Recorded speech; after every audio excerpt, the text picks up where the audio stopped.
Yo, what's going on guys? It's your boy, Big Speed, back with another video. In today's video, we'll be reviewing chapter 1024 of One Piece. Oh boy, big old spazzed on this, bro. Stop playing with him. Like for real though. But to give you a little recap of, we figured out that King's race is named the Lunarians. We also figured out that Zoro might be a descendant of Ryuma and he actually might be the son of Ushimaru. And the last thing we got last chapter was Momo's adult dragon form. So now with the recap out of the way, let's get right into the review of chapter 1024 of the GOAT, One Piece. So the chapter starts off on the second floor of Onigashima's castle, and we can see like a silhouette of someone at the back of this room where Kaido's subordinates are, and they start falling down and foaming at their mouths. And you already know what this is. It's Conqueror's Haki. And they looking around trying to find who did it. And not gonna lie, this man Oda really got me for real. Bro really made me think he had Conqueror's Haki. But let's figure out who the mystery shape is. The mystery shape says, if you come with half-assed resolution, you won't be able to keep your consciousness while standing before me. I am the man who defeated 2 of the Tobi Roppo. I am Usohachi, the Flying Six Hunter. And Kaido's subordinates do the Enel face and they're like, hey yo, bro defeated 2 of them? And I'm like, yeah, stop playing with Big Usopp for real. My man's finally got Conqueror's Haki. And then Usopp comes out of his silhouette and bro riding on a giant crocodile for real. We see Nami, Tama, and Speed are hiding nearby Usopp, and Speed. It seems we have found a fake here. A fake Speed. I am the real Speed. Stop playing with me. Alright, I'm sorry. Speed reveals that the Conqueror's Haki is being released by Big Mom, who's fighting in the other part of the second floor with Kid and Law. They all shocked that Big Mom's Haki can affect others on the same floor, and I'm like, stop playing with Big Mom for real. She the GOAT. We cut to Nami calling up Frankie on the Dead Mushi, and Frankie's in an area connected with the live floor, and bro tells Nami that he doesn't know what's happening for real, but he sees that Kaido's army is moving towards the live floor.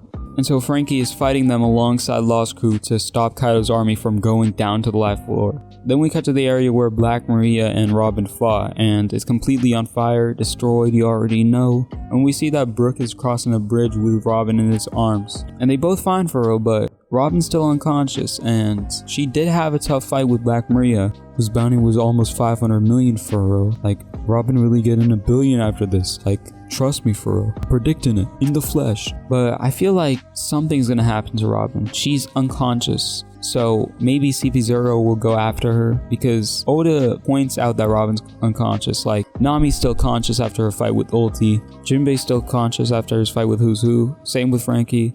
So I think this is definitely a sign that something will happen to Robin.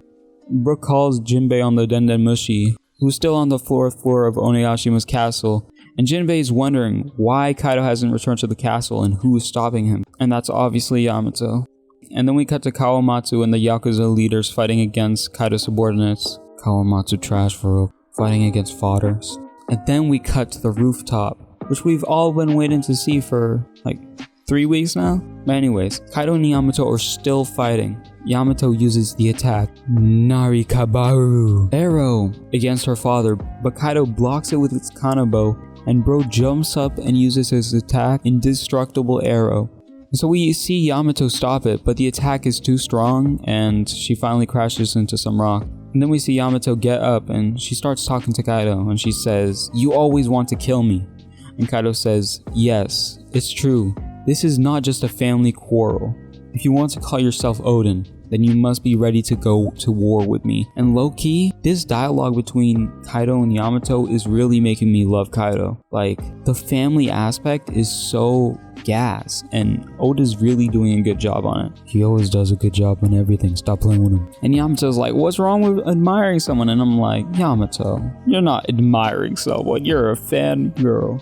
That ain't admiring. That's just stalker shit. Like, for real. We go into a flashback, and this is the Yamato flashback. We see Kaido and Yamato are near the giant torii at the entrance of Onigashima. And looking at Kaido's appearance, this flashback takes place after Odin's death, because Kaido got his bandages and he still has the wound Odin inflicted on him. So Yamato is chained to this wooden column because she keeps calling herself Odin for real, and I understand for real, I understand. And she injured for real. She got the lump on her right eye.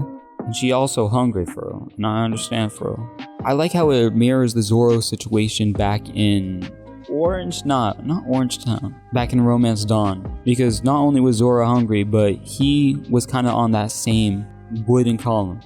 And at this moment, we see something really cool happen. So a lot of Kaido's subordinates are around Yamato, and they just start falling down and foaming at their mouths. So this is when Kaido figures out Yamato has Conqueror's Haki, and he's like, Conqueror's Haki? You have potential, but if you want to keep calling yourself Odin, then you must die, Yamato. Bro, I'm loving this dialogue so much. And Yamato's like, come on, bro. Chill on me for real. I'm just a kid for real. And the face Yamato makes is funny as fuck for real. I'm gonna be honest. Like, I don't support this type of shit, but Oda went crazy for real. And so Kaido takes Yamato to a cave, and Yamato is chained to a giant rock. And inside the cave, we see 3 silhouettes. And Kaido talks to them, and he says, if any of you declares your surrender, I will let you out of this cave and you can join my army. And I'm like, bro, I really like Kaido's way of recruiting people. He just beats the shit out of them and says, hey yo, join my army. And I'm like, yo, that's some ghost shit for real.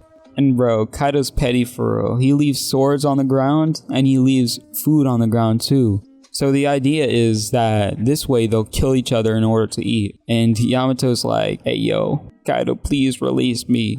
And then Kaido says, didn't you say you're Odin? And I'm like, bro, this dialogue, like actually, it's insane. And after he says this, Kaido leaves the cave, and Yamato is left alone with the 3 silhouettes, and Yamato hungry for real.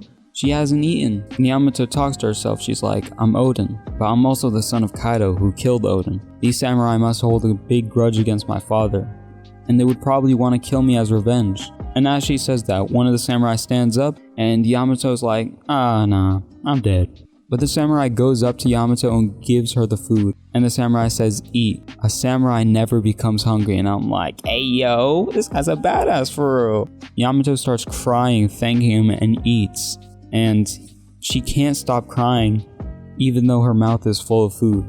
And I really like this moment because it kind of mirrors the Gin situation back at Baratie. When you're starving and you get food, that is like life to you. And this is the exact same situation. And Yamato says, I will never forget this rice bowl for the rest of my life. And when Yamato is finished, another samurai stands up, draws his sword, and cuts Yamato's chains easily. Stop playing with him for real. And Yamato asks for that samurai's name. And he says, a defeated samurai has no name. Just call me Nanagashi. And then as he says this, we can see him clearly.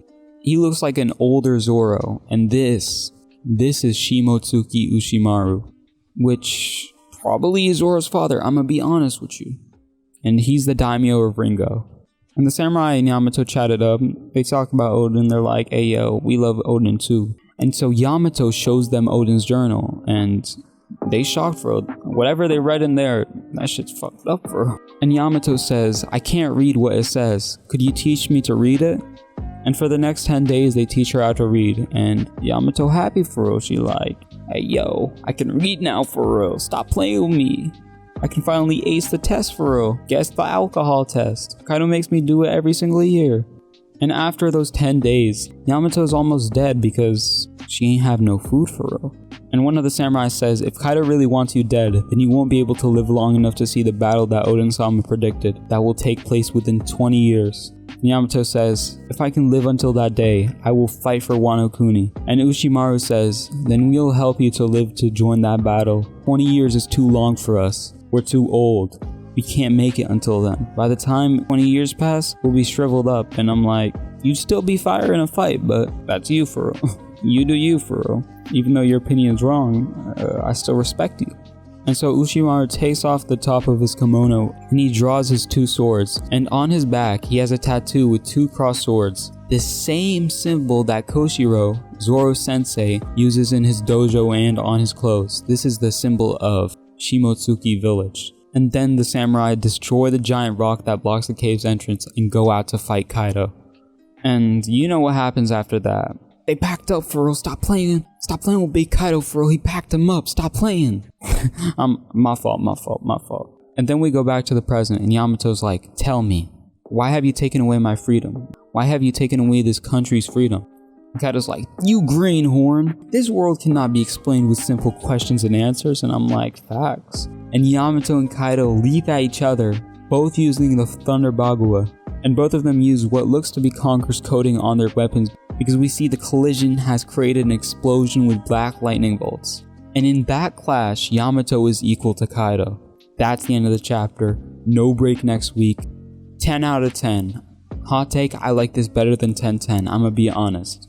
Like 10-10 was all hype, but this, oh my god, it expanded Yamato's character so much. It gave a little depth to Kaido's character. It showed us Ushimaru, it showed us the fire backstory. I'ma just say it, it's better than 10-10. But anyways, if you guys enjoyed this video or laughed at any point of it, make sure to like, comment your thoughts on the chapter in the comments down below. And if you want more One Piece content, make sure to subscribe and turn on post notifications to get notified for every single one of my videos. And as always, this has been Big Speed, signing out.